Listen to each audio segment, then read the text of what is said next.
पहले बच्चों कक्षा 10 रसायन विज्ञान में अगला चैप्टर है धातु तथा अधातु। तो आइए देखते हैं धातु और अधातु क्या होते हैं। तो इससे पहले हम लोग पदार्थ के बारे में जाने थे। तो पदार्थ में हमने शुद्ध पदार्थ और अशुद्ध पदार्थ जानते हैं। तो उसके अंतर्गत हमारे होते हैं तत्व। तो पहले आइए हम तत्व को देखते हैं, तत्व क्या होते हैं। तो कहा जाता है अगर कोई पदार्थ है, मान लीजिए आपका कोई पदार्थ है, जिसे मान लेते हैं आपका आयरन है, जिसको हम लोग लोहा कहते हैं। अगर इसको हम क्या करें, दो भागों में अलग अलग क्या करें, डिवाइड कर दें इस प्रकार, अर्थात इस प्रकार इसको हमने दो भागों में डिवाइड कर दें और इस भाग और इस भाग का गुण का अध्ययन करें, इसके गुण और उनके गुण का अध्ययन करें और हम पाते हैं कि जो दोनों का गुण है वह आपका क्या हो, समान हो। जो यह गुण प्रदर्शित कर रहा है वही यह भी गुण प्रदर्शित कर रहा है। अगर पुनः हम क्या करें, इसका पुनः दो भाग करें, इस वाले भाग का पुनः हमने दो भाग इस प्रकार कर दिए और इस वाले भाग का भी हमने दो भाग कर दिए इस प्रकार से।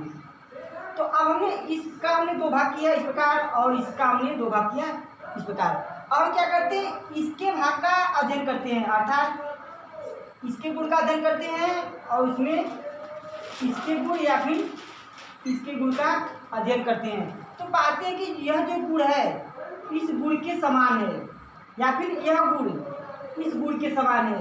तो देखते हैं आपका यह पदार्थ था, इसको हमने क्या क्या छोटे भाग में डिवाइड कर दिए और डिवाइड करने के पश्चात देखे कि इसका गुण इसके गुण से, अर्थात इसका गुण इसके गुण और यह दोनों गुण इसके गुण से आपस में सम्मिलित है। तो देखते हैं किसी पदार्थ का अगर हम सूक्ष्मतम कण ले लेते हैं या सबसे छोटा से छोटा भाग जिसके गुण में क्या हो, कोई भी परिवर्तन न हो, जो गुण पहले था वही गुण क्या है बाद में भी है, अर्थात यह गुण और यह गुण आपस में बराबर हैं, यह गुण और यह गुण भी आपस में बराबर है। तो यह और यह गुण भी आपस में बराबर होंगे। तो देख रहे हैं कि किसी पदार्थ का सूक्ष्मतम कण जिसमें क्या हो, हम किसी भी विधि द्वारा, भौतिक विधि द्वारा या फिर रासायनिक विधि द्वारा कोई परिवर्तन न कर सकें, वह आपका क्या कहता है, तत्व कहलाता है। तो तत्व के अंतर्गत हमारे आते हैं धातु, अधातु और इसी में हमारा होता है उपधातु। तो पहला होता है धातु, दूसरा होता है अधातु और तीसरा होता है उपधातु। तो इसे हम पहला देखते हैं धातु। अब देखिए धातु होता क्या है। तो धातु पहले आपका होता है एक तत्व। तो तत्व के अंदर इसे हम लेते हैं सोडियम, पोटेशियम, मैग्नीशियम, एल्युमिनियम। आपके इस प्रकार से सभी क्या है, तत्व हैं। अगर वे तत्व, ये जो सभी तत्व हैं, अगर क्या करते हैं, धन आयन बनाते हैं। धन आयन मतलब कि अगर हम जो सोडियम होता है, अगर इसका परमाणु क्रमांक देखें तो 11 होता है। अगर हम इसका इलेक्ट्रॉनिक विन्यास करें तो 2, 8 और 1 होता है, क्योंकि इलेक्ट्रॉनिक विन्यास हम पर पिछली कक्षा में पढ़ चुके हैं।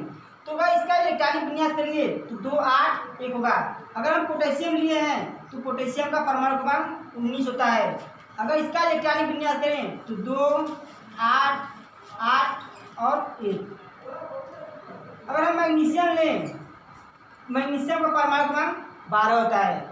इसका इलेक्ट्रॉनिक विन्यास करें 2, 8 और 2। पुनः एल्युमिनियम लें, एल्युमिनियम का होता है 13। इसका इलेक्ट्रॉनिक विन्यास 2, 8 और 3। इस प्रकार से हमने 4 तत्व में सोडियम, मैग्नीशियम, पोटेशियम और एल्युमिनियम 4 हमने तत्व लिए हैं। तो हमने आपको बताया था कि अगर कोई भी तत्व अस्थायी होता है तो अपने बाह्यतम कोश में 2 इलेक्ट्रॉन, 8 इलेक्ट्रॉन, 18 इलेक्ट्रॉन या फिर 32 इलेक्ट्रॉन रखता है। अगर इतना इलेक्ट्रॉन उसके बाहरी कोश में उपस्थित नहीं होते हैं तो क्या करता है, इलेक्ट्रॉन को त्याग करता है या फिर इलेक्ट्रॉन को ग्रहण करता है। तो अब देखिए, तो हम देखते हैं सोडियम में, तो सोडियम के बाहरी कोश में 1 इलेक्ट्रॉन है। तो यह क्या करता है, सोडियम अपना 1 इलेक्ट्रॉन त्याग देता है। तो त्याग करता है तो सोडियम आपका यहाँ पर 11 इलेक्ट्रॉन है। तो इसके पास 2, 8 और 1 इलेक्ट्रॉन, अर्थात यह 1 इलेक्ट्रॉन किसी को दे देगा, तो सोडियम के पास बचेंगे 10 इलेक्ट्रॉन। अब देखिए, जब यह किसी को इलेक्ट्रॉन देते हैं तो इसके ऊपर धन आवेश आते हैं, अर्थात धन आवेश, अर्थात सोडियम 11 से जब सोडियम आपका 10 होता है तो इसके ऊपर धन आवेश आते हैं। तो कहा जाता है वे परमाणु जो क्या करते हैं, इलेक्ट्रॉन त्याग कर धन आवेश बनाते हैं या धन आयन का निर्माण करते हैं, वे आपके धातु कहलाते हैं। यहाँ पे देखिए सोडियम 11 थे, यह क्या किया, 1 इलेक्ट्रॉन त्याग दिया, इस प्रकार से इलेक्ट्रॉन त्याग कर रहा है और सोडियम धन आयन बना रहा है, ये आपके क्या है, धातु कहलाते हैं। इसे अगर हम दूसरा देखिए, पोटेशियम देखिए, तो पोटेशियम में लिखा है 19 है इसका परमाणु क्रमांक, तो 2, 8, 8 और 1। तो यहाँ पर भी देख रहे हैं इसके बाहरी कोश में 1 इलेक्ट्रॉन है, तो अभी क्या करेगा, 1 इलेक्ट्रॉन को त्याग करेगा और अपने बाहरी कोश में 8 इलेक्ट्रॉन रखना चाहेगा। तो यह 1 इलेक्ट्रॉन जब त्याग करता है तो सोडियम जो पोटेशियम होता है यह 18 हो जाता है।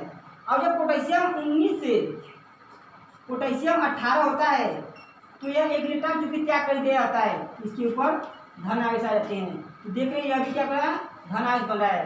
तो धातु आपकी क्या है, कोई परमाणु या कोई तत्व जब इलेक्ट्रॉन त्याग कर धन आयन बनाते हैं तो आपके धातु कहलाते हैं। इसी प्रकार आपका मैग्नीशियम है और एल्युमिनियम है। तो आइए देखते हैं मैग्नीशियम और एल्युमिनियम को। तो हमने मैग्नीशियम लिखा है मैग्नीशियम 12।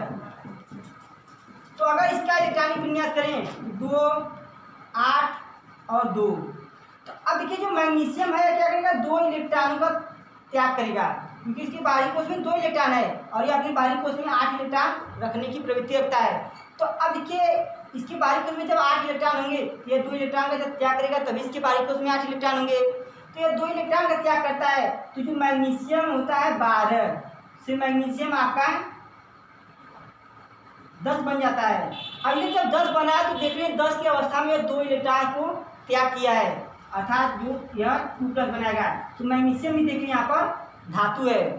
अगर हमारा है एल्युमिनियम, तो एल्युमिनियम जो होता है इसका परमाणु क्रमांक 13, तो इसका भी देखिए 2, 8 और 3।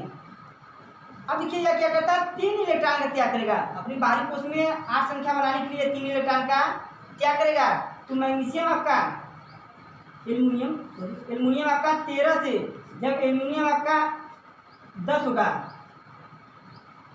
देखिए एल्युमिनियम ये 3 इलेक्ट्रॉन का त्याग करा है तो इसकी बारी कोश में 2, 8, 10 होंगे, अर्थात 10 इलेक्ट्रॉन और 3 इलेक्ट्रॉन का त्याग करा है तो यह धन आवेश। तो अब देखिए एल्युमिनियम भी क्या है, आपका धातु है। तो आइए देखते हैं धातुओं के गुण।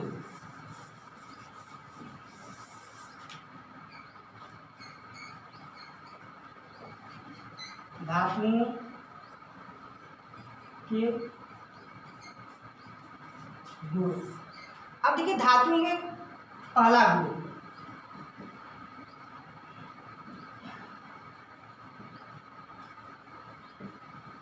चमक। तो अब देखिए कहा जाता है जो धातु होते हैं इसमें आपके विशेष प्रकार की चमक होती है। जैसे अगर हम बात करते हैं सोना, चांदी,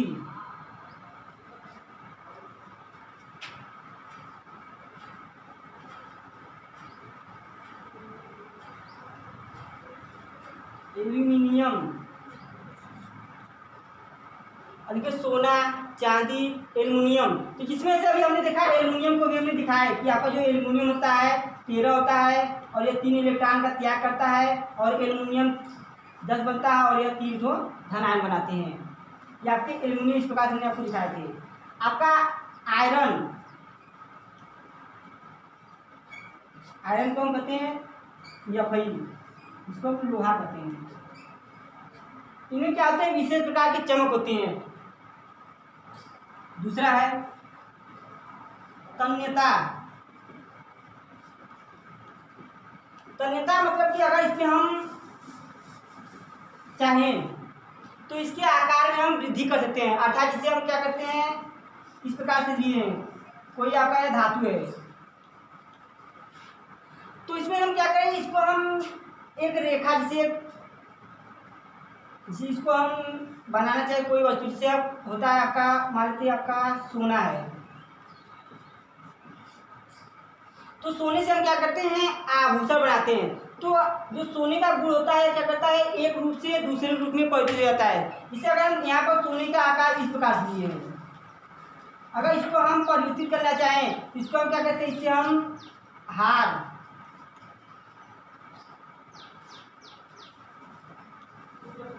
आसानी से प्राप्त कर सकते हैं, अंगूठी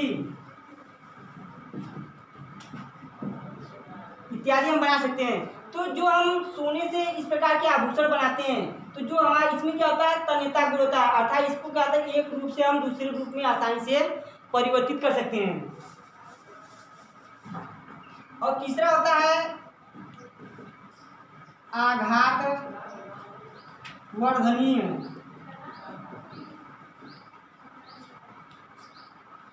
अब देखिए आघात वर्धनीय क्या होता है, जैसे आप हमने मान लीजिए हमने लिया है चांदी, ले लिया है, हमने चांदी को इस प्रकार से ले लिए हैं, इस प्रकार हमने गोले के रूप में लिया है।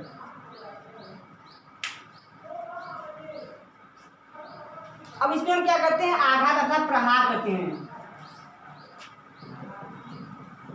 तो इस पर हम प्रहार करते हैं तो देखते हैं क्या होता है, यह टूटता नहीं है, यह कहता है चिपटा हो जाता है। अतः इस पर जब हम आघात करेंगे तो देखते हैं आपका टूटता है। इससे हम क्या करते हैं, लोहा ले लेते हैं। लोहा भी आपको क्या है, जैसे आयरन, यह भी आपका क्या है, एक धातु है। अब इसमें हम क्या करते हैं, आघात करते हैं, तो आघात करते हैं तो इसके आकार में वृद्धि रहती है इस प्रकार से।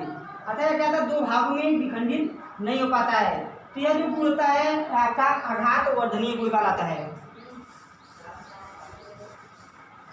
आइए देखते हैं अगला हम रासायनिक गुण।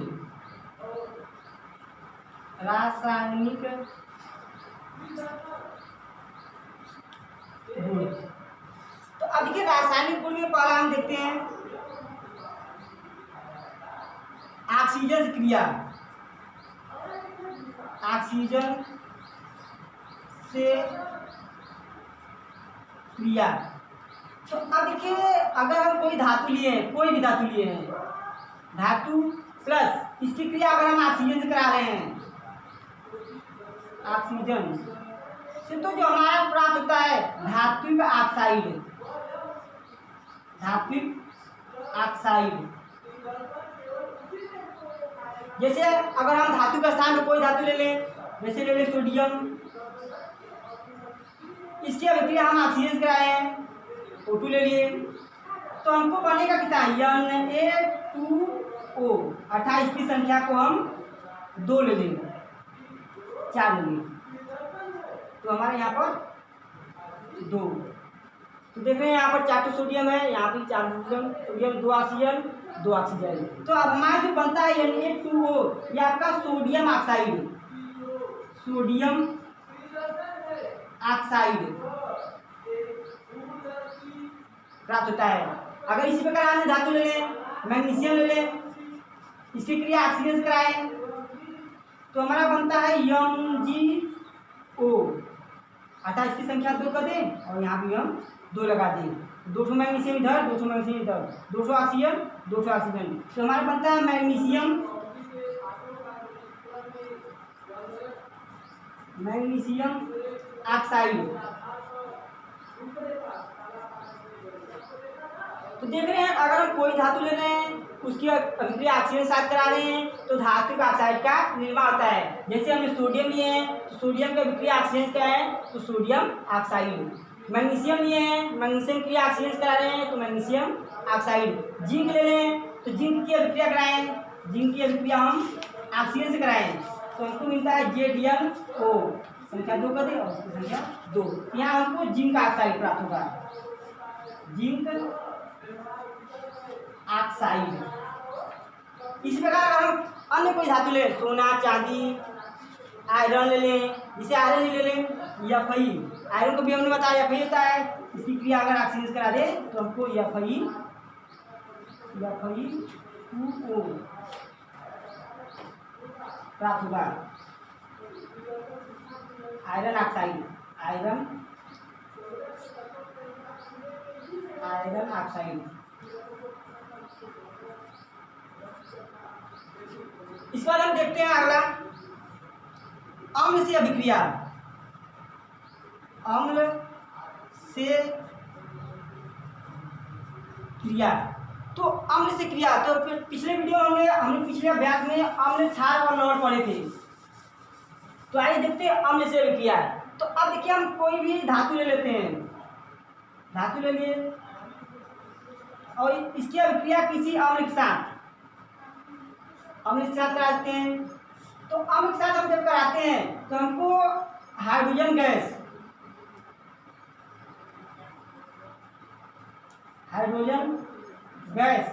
प्लस अगर जिस प्रकार से हम लेते हैं, अगर हम लेते हैं धातु क्लोराइड के रूप में होता है, धातु का ऑक्साइड के रूप में, अगर इसमें क्लोराइड होंगे तो धात्विक क्लोराइड,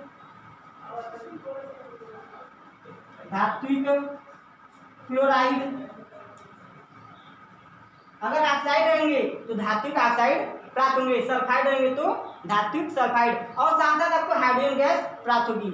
जैसे हम ले लेते हैं सोडियम की अभिक्रिया करा देते हैं HCl से। तो अब देखिए यहाँ पर क्लोरीन है तो क्लोराइड प्राप्त होंगे, और हाइड्रोजन है तो हाइड्रोजन गैस प्राप्त होंगी। तो अब अभिक्रिया कराते हैं तो हमारा बनता है NaCl प्लस हाइड्रोजन गैस। तो अब देखिए इसको हम संतुलित करने के लिए क्या करते हैं, यहाँ पर 2 लगा देते हैं और यहाँ पर भी 2 लगा देते हैं, और यहाँ 2NaCl और हाइड्रोजन गैस। तो आप देखिए यहाँ पर धात्विक क्लोराइड, अर्थात सोडियम आपका धातु है और क्लोरीन आपका क्लोराइड है, तो सोडियम क्लोराइड अर्थात धात्विक क्लोराइड प्राप्त होता है। इसे अगर हम मैग्नीशियम क्रिया करा दें H2SO4 की, अब देखिए यहाँ पर आपका सल्फाइड है तो यहाँ पर आपके धात्विक सल्फाइड प्राप्त होंगे, जैसे MgSO4 प्लस आपके हाइड्रोजन गैस। तो अब देखिए तो यहाँ से आपका हाइड्रोजन जुट है SO4 और मैग्नीशियम, अर्थात समीकरण आपका संतुलित है। तो देखिए यहाँ पर सल्फाइड है, इसलिए आपको यहाँ पर धात्विक सल्फाइड, Mg आपका धात्विक है और सल्फेट आपका सल्फाइड है, तो मैग्नीशियम सल्फाइड आपको प्राप्त होगा और आपके हाइड्रोजन गैस। तो कहा जाता है धातु की अभिक्रिया किसी भी अणु के साथ कराएंगे तो सदैव हमको हाइड्रोजन गैस प्राप्त होगी। अगर धातु क्लोराइड के रूप में है तो धातु क्लोराइड, सल्फेट के रूप में है तो आपके सल्फाइड, अगर ऑक्साइड के रूप में है तो हमको ऑक्साइड प्राप्त होंगे।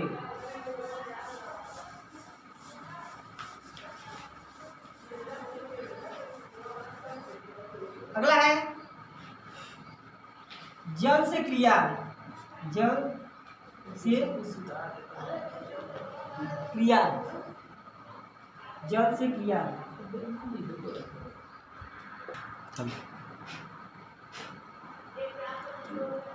अब देखिए अगला है जल से क्रिया।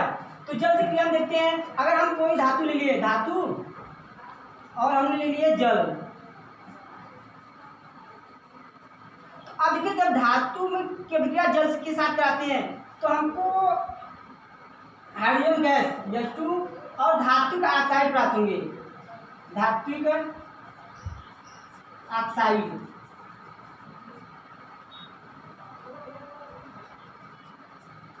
जैसे अगर हम ले लें अभिक्रिया जिंक की अभिक्रिया कराते हैं H2O से तो हमको मिलते हैं जेडियम OH का ट्वाइस प्लस H2O। तो अब देखिए जिंक हाइड्रोक्साइड, इसका नाम है जिंक हाइड्रोक्साइड। तो हाइड्रोक्साइड में आपके ऑक्साइड शब्द है, अगर इसको लिखना चाहें तो हाइड्रा और ऑक्साइड, तो इसमें आपको क्या है जिंक ऑक्साइड अर्थात धात्विक ऑक्साइड हमको प्राप्त हो रहे हैं और हमारे हाइड्रोजन गैस। जैसे अगला ले लें Mg प्लस H2O, तुम्हारा बनता है MgOH का twice plus H2O, magnesium hydroxide. Sodium ले लें, अभिक्रिया जल से के साथ करा दें तो बनता है NaOH plus H2 sodium hydroxide. इस प्रकार से अगर हम किसी भी धातु का विक्रिया जल के साथ कराते हैं तो हमको धातु हाइड्रोक्साइड या धातु का ऑक्साइड और साथ में हाइड्रोजन गैस प्राप्त होते हैं। इसके बाद हम अगले वीडियो में पढ़ेंगे। धन्यवाद।